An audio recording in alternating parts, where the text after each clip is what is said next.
Bonjour à tous et bienvenue dans le Grand JT des Territoires. Cette semaine, place à une édition spéciale été, un condensé de l'actualité préparé par les équipes du Grand JT des Territoires. Regardez.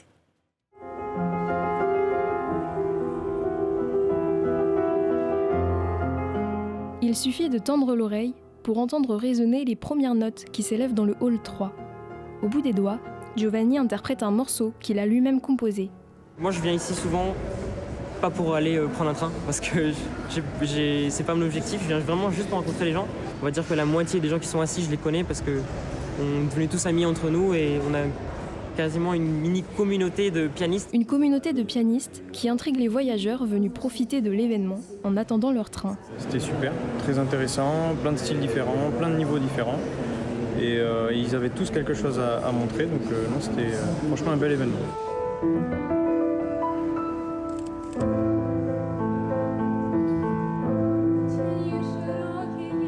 À la gare Saint-Jean, 8 candidats participent au concours À vous de jouer, organisé par la SNCF depuis plus de 10 ans. Après délibération du jury, un nom résonne au micro.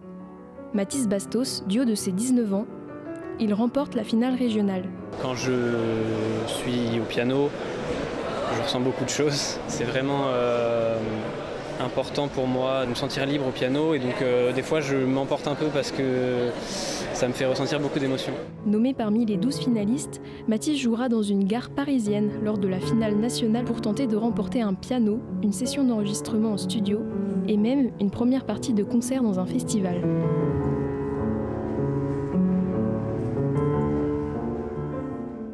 L'intelligence artificielle est partout. Chaque année, le salon Vivatech réunit à Paris tous les acteurs qui font bouger l'économie et la société.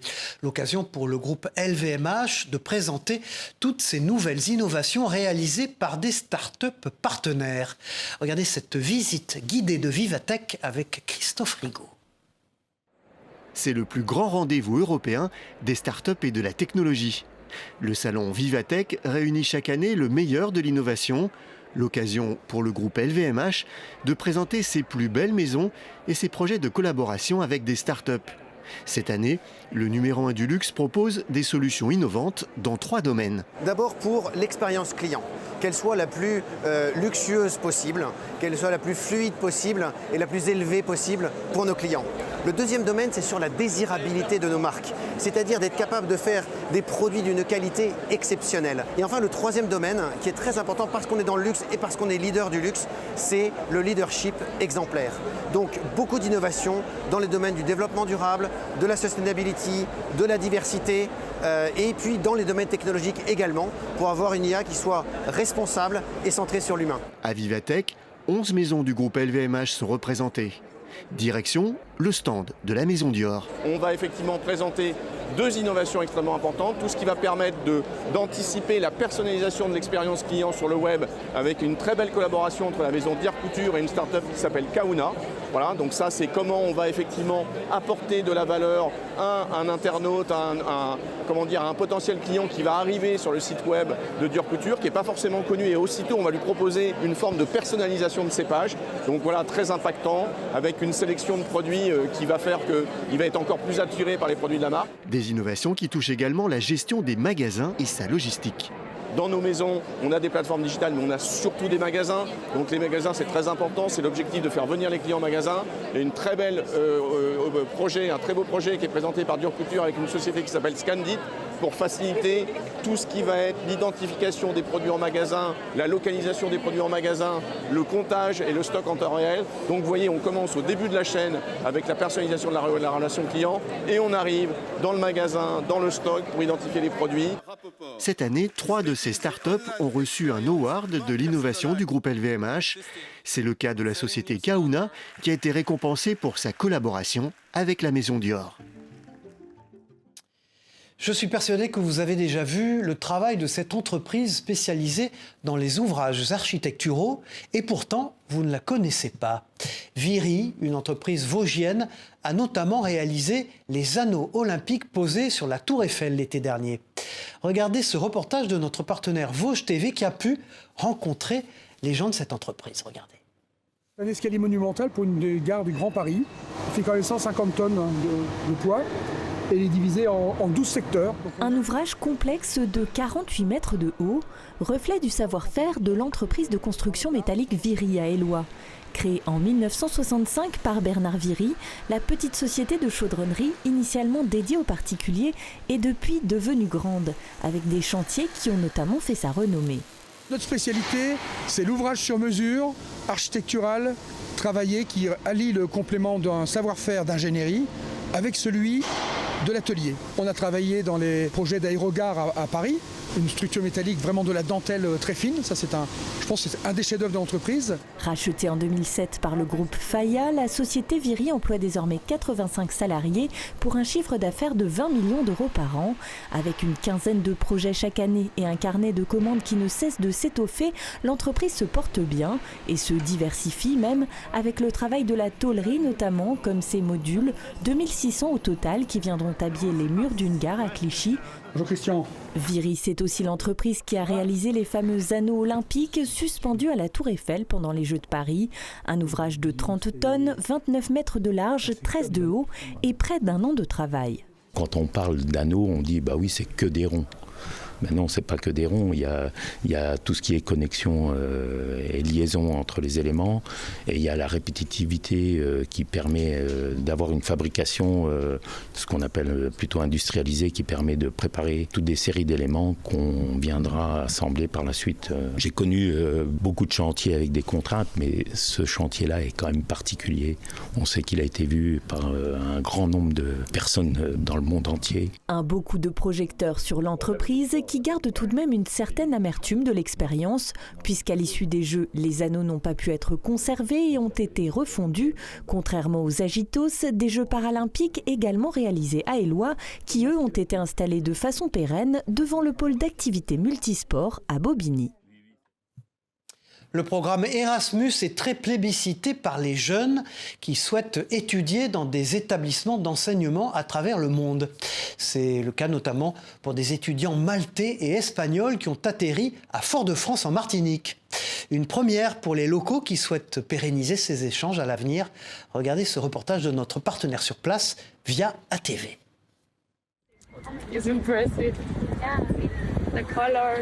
Ce sont les premiers pas de Patricia dans les rues de Fort-de-France. L'architecture de la bibliothèque Schellcher émerveille l'étudiante madrilène en tourisme. En Espagne, c'est très différent. Je n'ai jamais vu une architecture pareille. Je pense que c'est vraiment intéressant, j'aime beaucoup. C'est très impressionnant et magnifique. À quelques monuments de là, Dominique, cet étudiant au tourisme maltais, n'en est pas à sa première fois dans l'arc antillais. Après la Jamaïque, il a hâte de découvrir tous les joyaux de la Martinique. J'ai vraiment hâte de découvrir la Martinique. Je suis très intéressé par la nature. J'espère pouvoir visiter la montagne Pelée et faire des activités aquatiques. Le but de cet échange est aussi de développer la communication entre ces étudiants européens. Ce sont des natifs et nous on apprend l'anglais et l'espagnol, donc c'est l'occasion de pratiquer. Et pour eux aussi puisqu'ils apprennent le français. Et donc c'est vraiment l'occasion vraiment d'échanger. Il est important pour nous, Caribéens, habitant sur une île, de pouvoir rencontrer d'autres cultures en dehors de la Caraïbe. Nous faisons également cette ouverture avec la Caraïbe, mais nous saisissons l'opportunité d'ouvrir notre lycée à l'Europe et aux pays membres de l'Union européenne. Il était une fois un boulanger et sa technique d'antan, Maxime façonne son pain comme au Moyen-Âge sans électricité. Une technique qui a fait la différence à la dégustation et qui a donc su séduire ses clients. Rencontre avec ce boulanger pas comme les autres, proposé par Moselle TV. Ici, pas de bouton ni d'électricité, seulement le feu, la patience et des gestes anciens. Maxime, passionné par la boulangerie depuis toujours, façonne son pain comme au Moyen-Âge. Ouais, ça tu peux mettre dedans, comme ça fera pas de. Depuis que je suis ado, en fait, j'ai envie d'être boulanger. Et mes parents ils m'ont dit ouais, tu pourrais être boulanger, mais d'abord fais des études. Donc j'ai fait des études et puis finalement le travail que je faisais d'ingénieur m'a pas plu. Et j'ai dit par contre la passion de faire du pain, je l'ai toujours. Et donc j'ai commencé à en faire plus dans des fours électriques. Et après j'avais envie de passer à la suite, c'est-à-dire faire du pain comme à l'ancienne. Je me dis qu'à terme, c'est cool de revenir aux savoirs ancestraux, puisque tout ce qui est four électrique, c'est pas forcément éternel. Et pour arriver au résultat escompté, il faut s'y prendre à l'avance. Ce qui va différer, c'est vraiment le temps aussi de chauffe. Quand on allume un four à bois, il faut s'y prendre 3 heures à l'avance.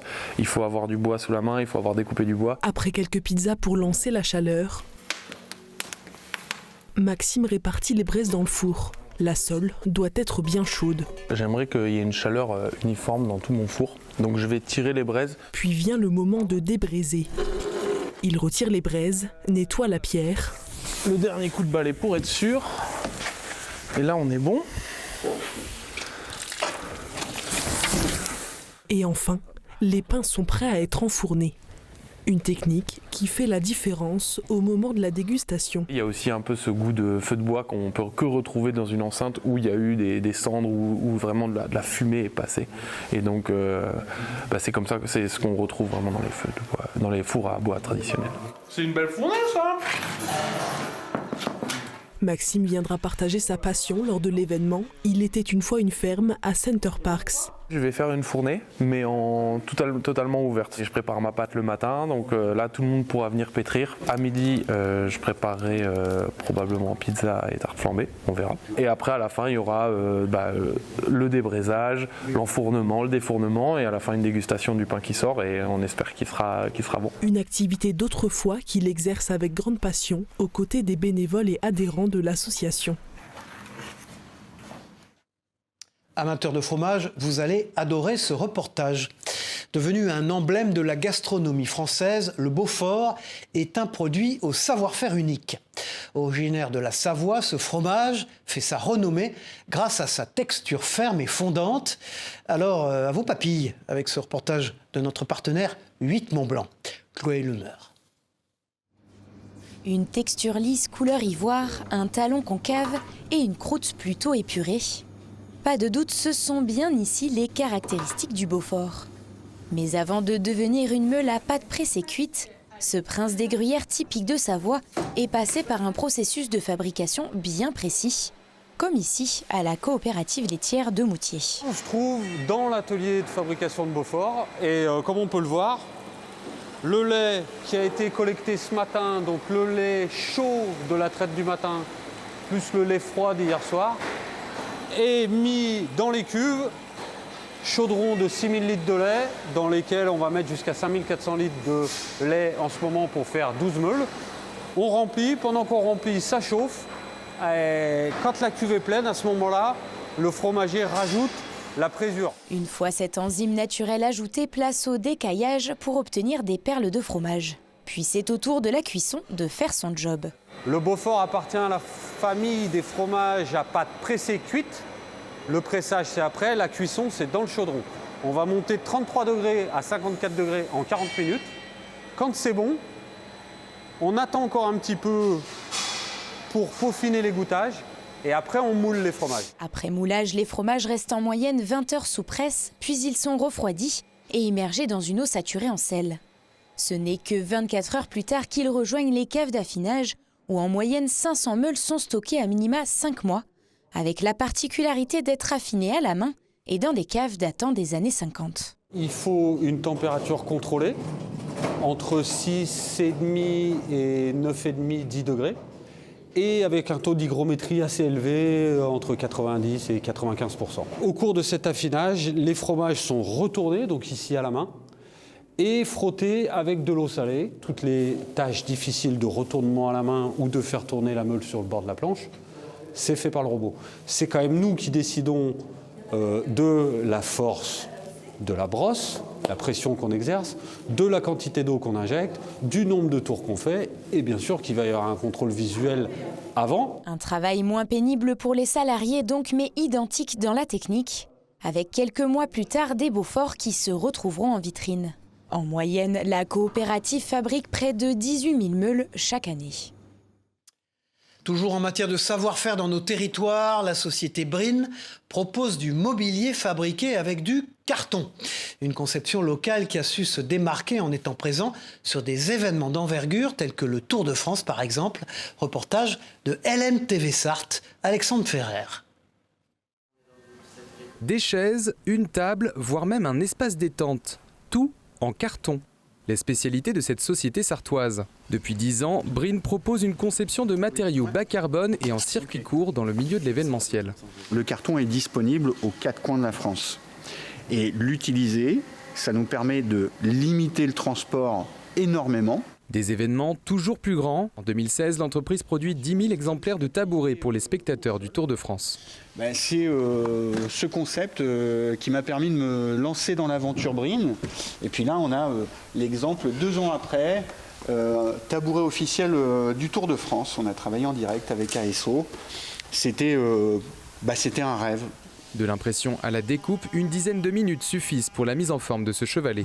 Là, on va vérifier le produit et ses pliages. Voilà, cette découpe-là, elle permet d'assurer un pliage et puis de donner la forme au produit.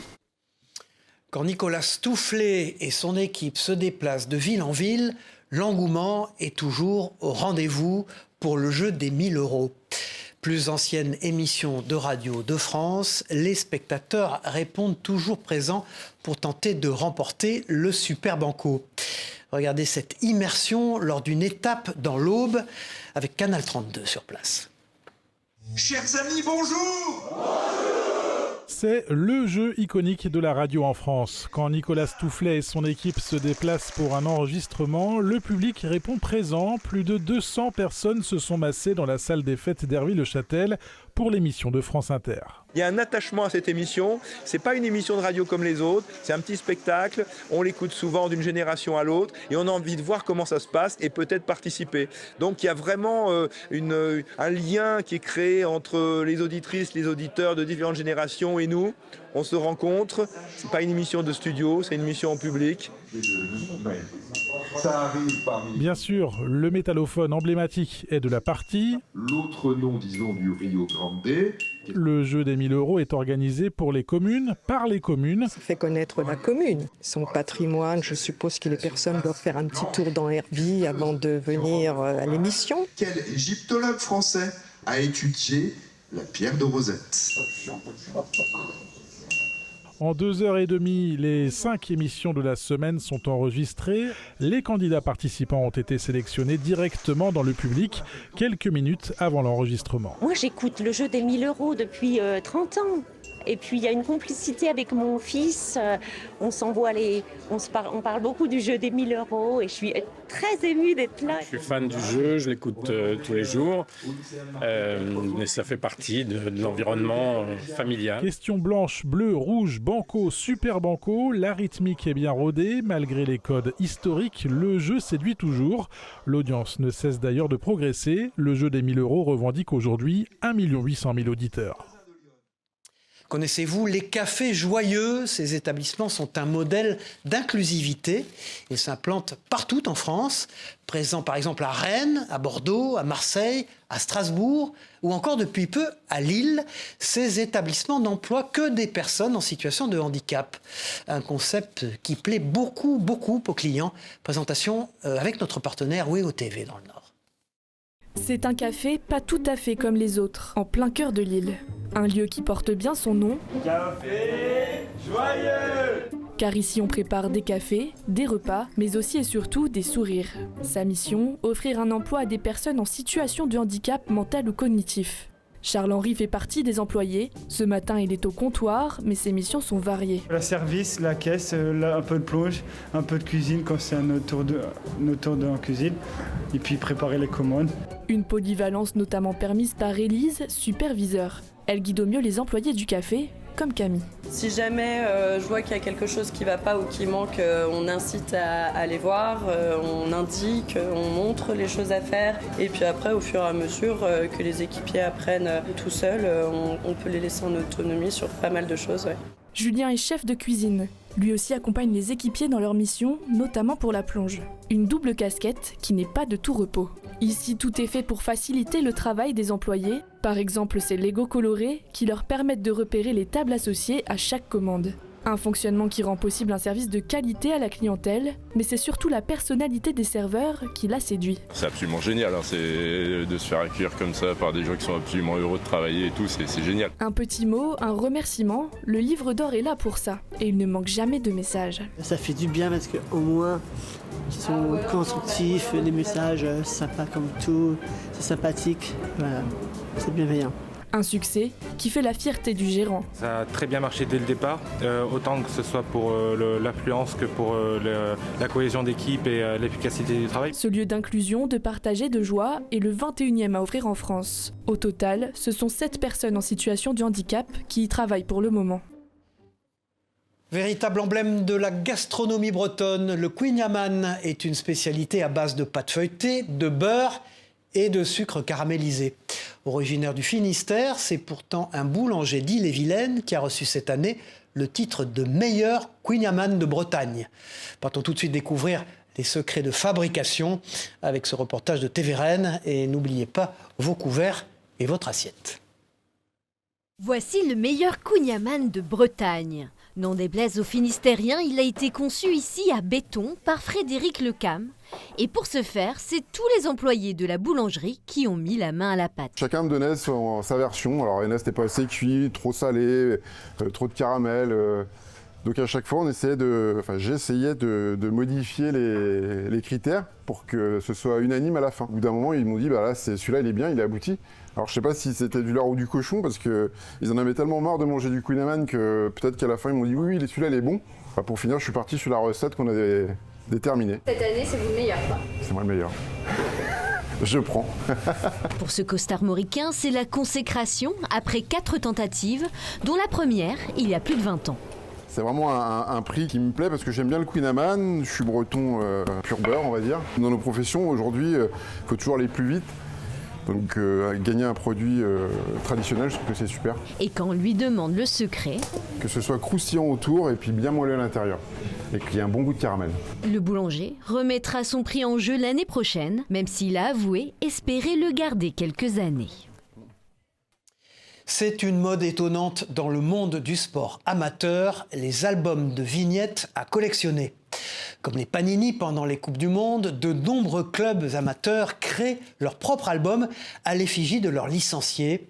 Et la formule rencontre un succès dingue. Un reportage de notre partenaire Puissance Télévision, Gaël Bossu.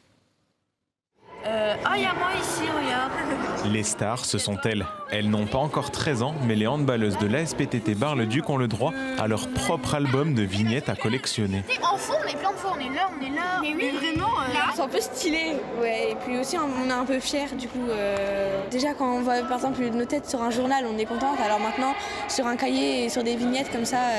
Comme elles, les 376 licenciés et bénévoles du club ont leur place dans cet album qui rappelle les fameuses vignettes Panini. Succès immédiat. En quelques jours, toutes les vignettes commandées ont été dévalisées. On est en rupture de stock de vignettes un peu partout, donc ça marche plutôt très bien. Les gamins sont super réceptifs, les adultes aussi. Là, les seniors filles, on s'est changé même les vignettes pour aller en déplacement. C'est super valorisant, je trouve, pour la sauce de faire ça. Un projet peu commun que les clubs amateurs adorent depuis plusieurs années. Même succès au club de foot de Marne-Aval, à tel point que des bourses d'échange ont vu le jour dans le club house pour que chacun puisse compléter son album. On a eu pas mal de doubles et on n'a pas complété complètement l'album. Donc effectivement, on vient pour aujourd'hui, c'est la bourse d'échange, donc on vient pour échanger et essayer de trouver le Graal, c'est-à-dire l'étiquette de mon fils que je n'ai encore pas. Et après quelques négociations... On l'a 2 fois. Je vais prendre les 2. J'ai eu la 174, non sans mal. Les vignettes ont dû être approvisionnées plusieurs fois. En tout, près de 7000 ont été vendues. Le but principal, oui, c'était ça, de voir les parents retrouver le plaisir quand ils étaient enfants et les enfants pouvoir découvrir ce système qui, avec le temps, c'était un peu perdu, je trouve. Lancée dans les années 50 en Italie, la magie des albums Panini n'est pas près de s'éteindre. Et puis c'est l'histoire insolite de cette édition. Passionné par les trains, Guy s'est offert une gare ferroviaire pour sa retraite. Installé à Ricles dans le Gers, il a réhabilité cette gare désaffectée pour y habiter avec sa femme. À l'intérieur, on peut y trouver des objets de collection accumulés tout au long de sa vie, tels que des fauteuils de TGV ou des panneaux d'affichage. Sa maison est un véritable musée. Un reportage de Salomé Dubar chez notre partenaire de la Dépêche du Midi. Alors nous avons acheté cette gare en 2014 et nous avons vécu dedans à partir de 2015 parce que j'étais encore en activité à Paris. L'acquisition de cette gare est venue par rapport à ma passion des trains électriques, dont j'ai toujours joué aux trains électriques pendant toute ma vie, de l'âge de 10 ans je crois, jusqu'à aujourd'hui, et effectivement en allant sur des salons de modélisme acheter mes locomotives, mes voitures voyageurs. Donc j'ai stocké ça pendant 40-45 ans dans mon garage où j'habitais à Paris. Malheureusement, je ne pouvais plus rentrer mes véhicules. Donc quand est arrivé l'âge de la retraite, j'ai dit à mon épouse, il est absolument et impératif obligatoire pour exposer toutes ces pièces d'acheter une vieille gare parce que dans un appartement ou dans un pavillon, ça n'aura pas lieu d'être. Voilà, c'est la fin de cette édition du Grand JT des Territoires. J'ai été ravi de vous accompagner. Merci à tous de nous avoir suivis. On se retrouve très vite pour une nouvelle édition.